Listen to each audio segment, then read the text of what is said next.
वज़ीर ममलिकत बराए इत्तलात फ़ारूक हबीब की नून लीग और पीपल्स पार्टी पर भरपूर तनकीद। न्यूज़ कॉन्फ्रेंस में कहा कि दोनों जमातों को आज़ाद कश्मीर में शिकस्त का सामना होगा। कश्मीरी जानते हैं ये बहरूपिये हैं। मरियम सफदर जैसे लोगों की पहचान चोरी, झूठ और करप्शन है। अपोजिशन का मकसद NRO का हुसूल है। आज़ाद कश्मीर में इल्ज़ाम बराए इल्ज़ाम की सियासत हो रही है।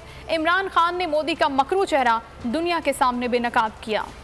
कश्मीरियों की जो आज़ादी की तहरीक है उसको कोई फ़ायदा नहीं हो रहा। अपनी ज़ाती अना को तस्कीन पहुँचाने के लिए इल्ज़ामात बराए इल्ज़ामात की जो है वो सियासत कर रहे हैं। मोदी जो कि RSS की आइडियालॉजी की बुनियाद के ऊपर एक हिंदुत्वा की सोच के तहत वहाँ पर जो कश्मीरियों का स्टेटस उसने ख़त्म किया और जो इंसानी हकूक़ की खिलाफ वर्जी की, उस तमाम खिलाफ वर्जियों को मोदी के उस स्याह मकरू चेहरे को वज़ीर आज़म इमरान खान साहब ने पूरी दुनिया के अंदर जो है वो बेनकाब किया। मरियम सफदर जैसे लोग जिनकी सिर्फ पहचान जो है वो झूठ है, वो करप्शन है, चोरी है, चकारी है, वो वहां पर खड़े होकर जब कश्मीरियों का कहते हैं कि जी मैं तो अपने घर आई हूं, ये कश्मीरी लोग जानते हैं कि ये बहरूपिये हैं, ये हर किस्म का भेष बदल लेते हैं। गिलगित बल्तिस्तान के इंतखाबात के अंदर इनको बदतरीन शिकस्त का सामना करना पड़ा था। इनका जो मामला है, एक तरफ जो है कहते हैं कि जी हमें आप जो तमाम केसेस से